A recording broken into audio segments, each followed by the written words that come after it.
আমল কয়টা? এটা আমি দেইনি, কে দিয়েছে? এই তিনটা আমল আপনাদের আজকে নিয়ে যেতে হবে ইনশাআল্লাহ। আল্লাহ তুমি কবুল করো, আমিন। তবে যাই বলেন দিল যেন কেন বলতেছে মাহফিল আল্লাহর দরবারে কবুল, আমিন। আসার সময় আপনাদের জন্য 2 রাকাত নামাজ অতিরিক্ত করে এসেছি। আমার অভ্যাস স্টেজে যাওয়ার আগে 2 রাকাত নফল নামাজ আগে পড়ি। আল্লাহ আমার সামনে অনেকে আসবে, নবী তো আর নাই, সাহাবায়ে কেরাম আর নাই, তাবিঈরা নাই, তাবি নাই। আল্লাহ আমি দুর্বল, আমি কিছু কথা বলার জন্য বসবো, আমার কত দরদের বাইরে আমার চেহারার সামনে বসবে। আল্লাহ তুমি আমার একটা বাইকেও খালি ফিরে যাবে না। আমি এই দরখাস্ত আল্লাহর কাছে আগেই দিয়ে আসছি। এই জন্য অল্প সময় 20 থেকে 25 মিনিট বয়ান করব। আর আমি এই 20-25 মিনিটের মধ্যে চোখের পানি দিয়ে বুকটা ভিজাবেন, একটু নড়াচড়া করবেন না, বিনা কারণে উঠবেন না, ইনশাআল্লাহ। বলেন না ভাই ইনশাআল্লাহ। কারণ বয়ানের সময় আল্লাহর পক্ষ থেকে আসে, একটু ত্রুটি হয়ে গেলে লাইনটা কাটা হয়ে যায়। এইজন্য একটু আদবকে বজায় রাখবেন। 3টা আমলের কথা বলবো, দুনিয়াতেও বাদশা, কবরেও বাদশা, আখিরাতেও বাদশা। নাম্বার 1 ইত্তাকুল্লাহ। প্রথম আমল হলো সকল গুনাহকে বর্জন করা। সুবহানাল্লাহ।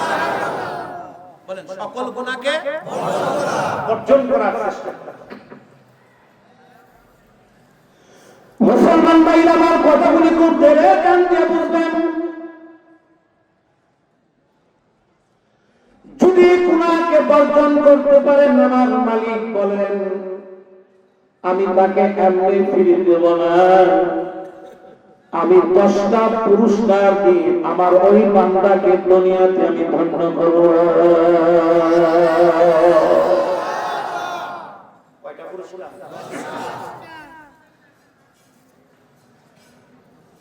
10টা পুরস্কারের মধ্যে 1 নম্বর পুরস্কার ওয়া ইয়াত্তাকিল্লাহ ইয়াজআল লাহু মাখরাজা।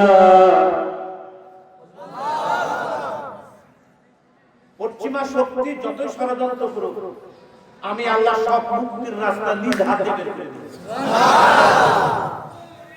বলেন কি ছাড়লে? এই বলেন কি ছাড়লে? ভাই আমার জন্য একটু দোয়া করেন, আমি যেন গুনাহ ছাড়তে পারি। এটা আমিন বলুন, আমিন। আমি যেন গুনাহ ছাড়তে পারি, আল্লাহ আমাকে তৌফিক দাও। এই ওয়াজটাই আমার জন্য বিপদের কারণ। হাসান বসরি রাহমাতুল্লাহ আলাইহি মাকে বলেছিলেন, মা আমাকে নসিহত করেন। আর মা বলেছিলেন, এমন ইলম শিখো না যে ইলম কাল হাসরে তোমার বিপদের কারণ হবে। আম্মা আমাকে আরো নসিহত করেন। আর মা বললেন, বাবা মানুষকে নসিহত করার আগে নিজে আমল করিও। আমি যতটুকু জানি কাল হাসরের ময়দানে বহুত বক্তা ধরা হবে, অনেক বক্তার জিহ্বা আগুনের পিসি দ্বারা কাটা হবে, অনেক পীর হোসট খাবে, অনেকেই ধরা পড়ে যাবে। আমি জানি না যে আমার কোন রাস্তা আমার সাথে কেমন ব্যবহার হবে। এই জন্য আপনারা আদরের মতো মনে হইতেছে, কেউ আমার বাবার বয়স, কেউ আমার বড় ভাইয়ের বয়স, কেউ আমার বন্ধুর বয়স। আপনাদের দুটি পা ধরে আমিও দোয়া চাই, আল্লাহ যেন আমাকে গুনাহ ছাড়া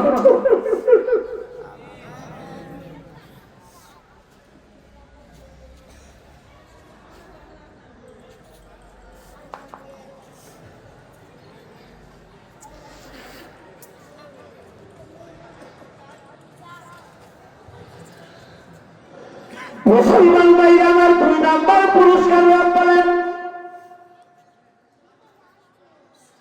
ويرزقه من حيث لا يحتسب।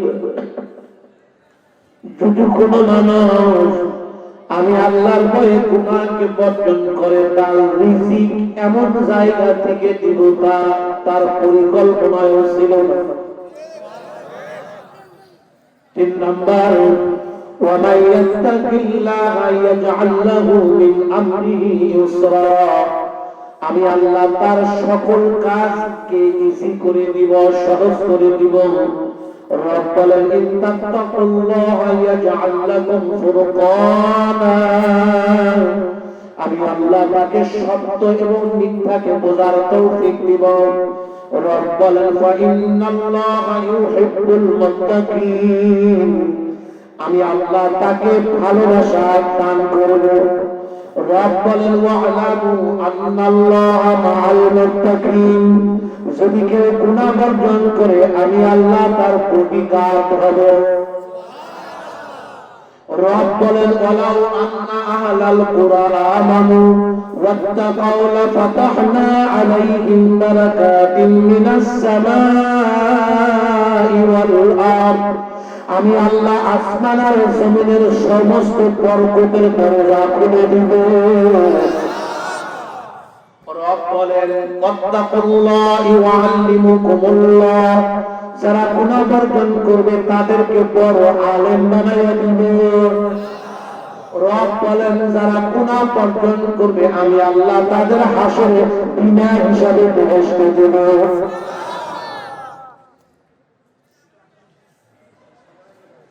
জিজ্ঞাসা করতে চাই, জবান খুলে বলেন আব্বা আমাদের গুনাহ আছে না নাই? জীবনে এত গুনাহ, কোনদিন এই গুনাহগুলোকে নিয়ে অন্যর কাছে আমরা চললাম না, অন্যর কাছে আমরা পরামর্শ চাইলাম না। ভাই দেখেন আমার কি কি অন্যায়। বাদাম খত ওমর ফারুক রাদিয়াল্লাহু তাআলা আনহু, খুব কথাটা ভালো করে বুঝবেন, কথাটা বলেই শেষ করার চেষ্টা করব। হযরত ওমর ফারুক রাদিয়াল্লাহু তাআলা আনহু যাহার সম্পর্কে রাসূল নিজে বলেছেন লাকানা বা'দি নাবিয়ান লাকানা ওমর, যদি আমার পরে যদি কেহ নবী হতো তাহলে তাহা ওমর হইত। বলেন যার সম্পর্কে নবী এত বড় গুরুত্বপূর্ণ কথা বলেন, মানুষটা কত ভালো হতে পারে। রাসূল বলতেছে আমার পরে কোন নবী হলে কে হতো? আরে মানুষটা কত ভালো। রাসূল বলেন ওমর তুমি জান্নাতি। রাসূলের কথা কি মিথ্যা হবে? রাসূল সাক্ষী দিলেন ওমর তুমি জান্নাতি। আমার আল্লাহ ওমর রাদিয়াল্লাহু তাআলা কে জান্নাতের সার্টিফিকেট দিলেন। ওয়াক্ত জাহানের প্রেসিডেন্ট, তার মতো একজন মানুষ নবীর সাহাবী উবাই ইবনে কাব রাদিয়াল্লাহু তাআলার কাছে গিয়ে বলতেছেন ভাই উবাই ইবনে কাব, আমি আবার জানতে চাই একটু মেহেরবানি করে বলেন তো আমার কি কি অন্যায় কি কি ভুল আছে। কথাটা কি বুঝতে পারছেন? জান্নাতি মানুষ, নবীও বলে আল্লাহও বলে, নবীর পরে নবী হইলে ওমর হইতো। সেই মানুষটাই উবাই ইবনে কাবের কাছে গিয়ে বলছেন উবাই দেখেন তো আমার কি কি ভুল। আমি আপনার দেখেন তো আমরা কতটুকু নাদান। উবাই ইবনে কাব এই কথা শোনার পর উনি উপর দিকে তাকায়া খালি বললেন আহ, দুনিয়ার সব আহ নয়, দুনিয়ার কিছু আহ আছে, কিছু মানুষের জবান দিয়ে বের হয়। বাজার কোটা হলো কলিজা সেরা আহ। উনি উপর দিকে তাকে শুধু বললেন আহ, ওনার পরিচয় দিয়া বৃষ্টির মতো জর্জর জর্জর জর্জর জর্জর করে পানি ঝরতেছেন। বাজার ওনার মতো ননদ উনি ডাকতে বলতেছেন ভাই ওমর রে, আমি তো তোমার কোনো অপরাধ দেখি না, তবে আমার দৃষ্টিতে তোমার দুইটা অন্যায় আমি দেখি, তোমার দুইটা অপরাধ দেখি। কথা বলার পর ওমর রাদিয়াল্লাহু তাআলা থরথর করে কাঁপতেছেন। কি বলো ভাই, একটু জলদি বলো। উনি বললেন, আপনি এভাবে কাঁপার কারণ কি, থরথর করে কাঁপছেন কেন? ওমর রাদিয়াল্লাহু তাআলা বলে, ভাই যদি আপনি বলার আগে আজরাইল আসে আমাকে যদি নিয়ে যায়, এই দুইটা ভুল নিয়েই তো কবরে যাব। আর একবার কবরে যারা যায় তারা তো আর কোনোদিন ফিরে আসে না। মানুষের পালকিটার বাড়িতে একবার যায়, ওই পালকিতে যে একবার ওঠে সে তো আর কোনোদিন ফিরে আসে। ভাই তুমি বলার আগে যদি মসজিদের পালকি আমার বাড়িতে আসে, তাহলে তো আমি এই দুইটা ভুল সংশোধন করে দিতে পারবো না। তুমি তাড়াতাড়ি বলো আমার কি অপরাধ? উবাই ইবনে কাব রাদিয়াল্লাহু তাআলা বলতেছেন, ভাই আমার দৃষ্টিতে এক নম্বর অপরাধ হলো তোমার দুইটা পোশাক কেন? তোমার তো থাকবে একটা।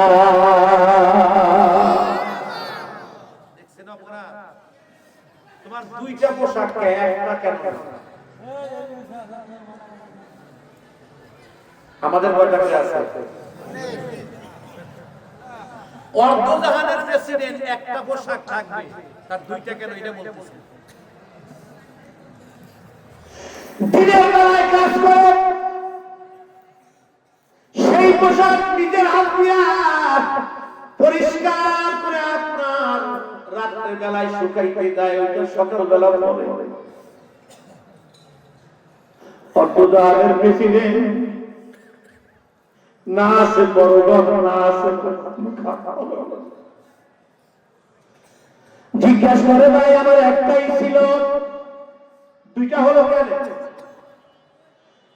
বাইতুল মাল থেকে সবাইকে হাদিয়া দিয়েছিলাম,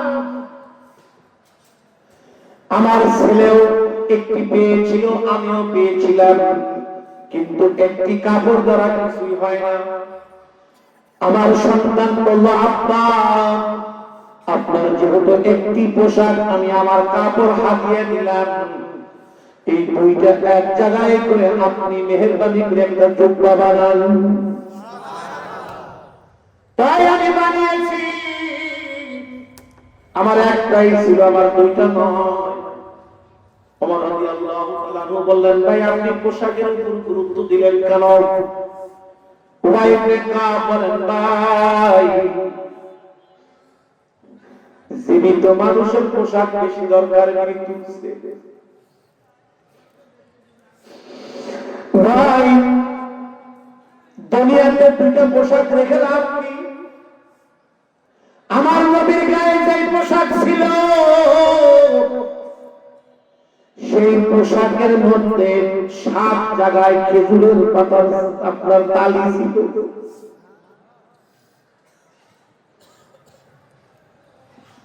ভাই দ্বিতীয় নম্বর অপরাধটা একটু বলেন। ডাক্তার বলতেছেন দ্বিতীয় নম্বর অপরাধ, তোমার দস্তরখানে একের অধিক খানা থাকে কেন?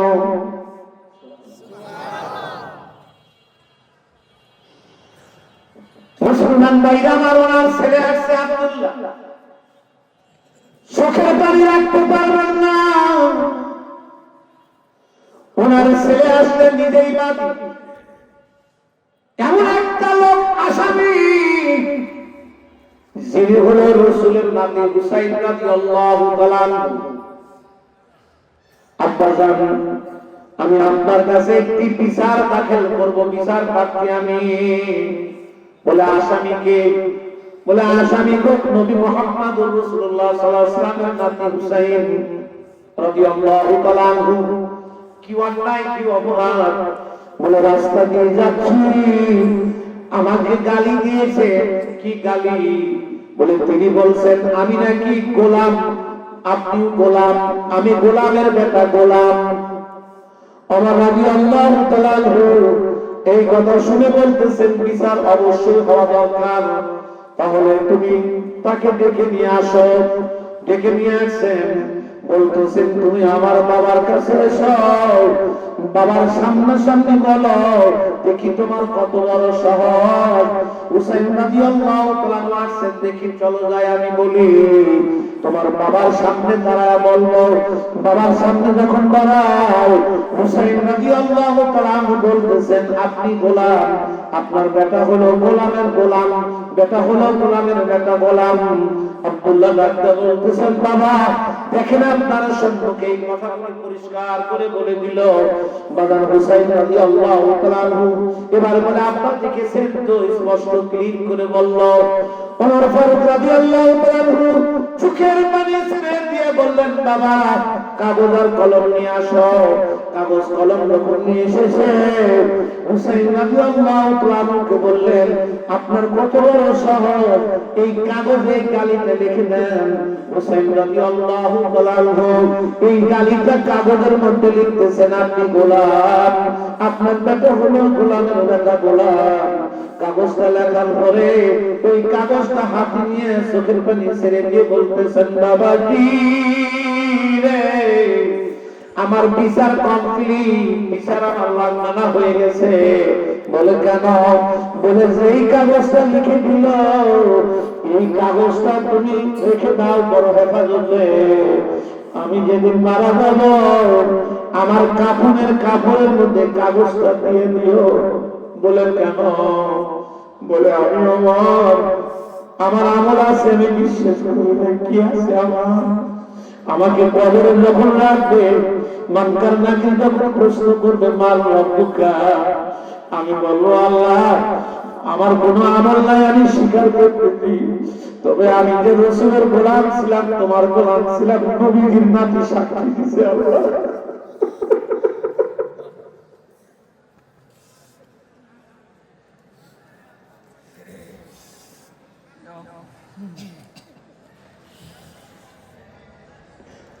আমি কাগজটা নিয়ে আসছি, আমাকে মাফ করে দেন,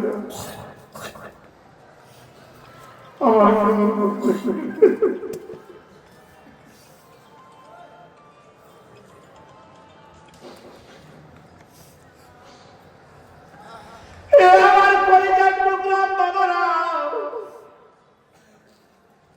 শুরুতে আমি বলছি আমি কিন্তু পা ধরার জন্য আছি,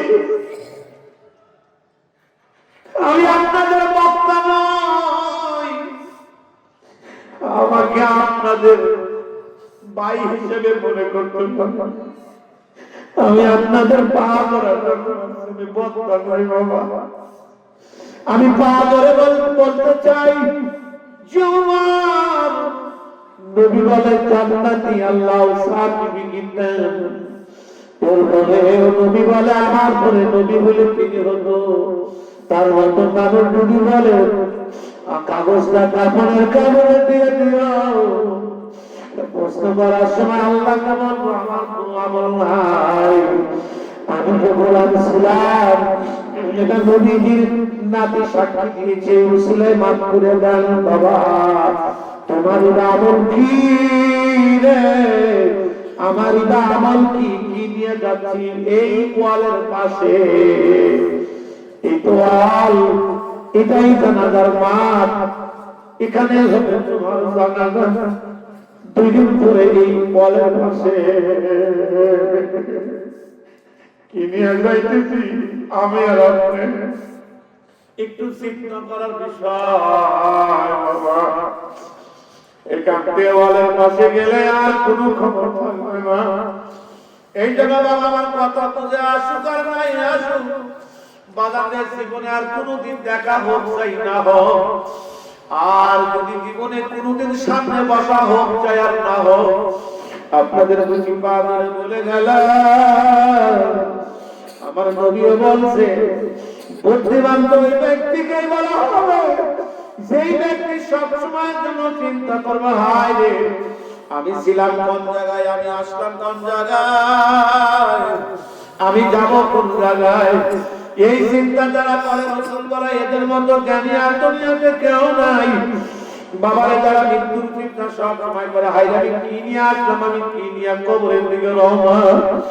এই জন্য বাবা অনেক আকাবির আমাদের আসলাম বোন এমনও ছিল বাবা রে, নবীজির সাহাবীরা যেমন ছিল। আরে ওসমান গনি রাদিয়াল্লাহু তাআলা আনহুর চিন্তা করে করো না কেন, উনি যখন কবরস্থানের পাশে দিয়ে হাঁটতো, উনি কবরের ওয়াল দরিয়া দরিয়া কান্তর বলতো, মাওলা রে আমি ওসমানের অন্ধকার কবরে একা একা কাঁদতে থাকবো রে। সাহাবায়ে কেরাম কাঁদতেন আর বলতেন আপনি জাহান্নামের কথা শুনে এত কাঁদেন না, কিন্তু আপনি কেন কবর দেখলে এত কাঁদেন? উনি বলতেন বাবা আমার নবী বলে গেছে আল কবর মানাজিল আল আখিরাহ, কবর হলো আখিরাতের প্রথম ঘাঁটি। এই কবরে একবার যারা ঢুকিয়ে যাবে তারা বরাবরই ঢুকিয়ে যাবে। এ আপনারা এখন আপনার চিন্তা আপনি করেন, আমার চিন্তা কেন বাজান আমি করি? তোমার কবরটাই বা কেমন হবে, আমার কবরটাই বা কেমন হবে? আসেন আমি আপনাদেরকে নিয়ে 1 মিনিটের জন্য মাওলার দরবারে একটা দরখাস্ত দেই, যাতে করে মাওলা মাফ করে আমাকে, আপনাকে মাফ করে। আল্লাহুম্মা আমিন। 1 মিনিটের জন্য একটু হাত খাড়া উঠান, চোখের পানিটা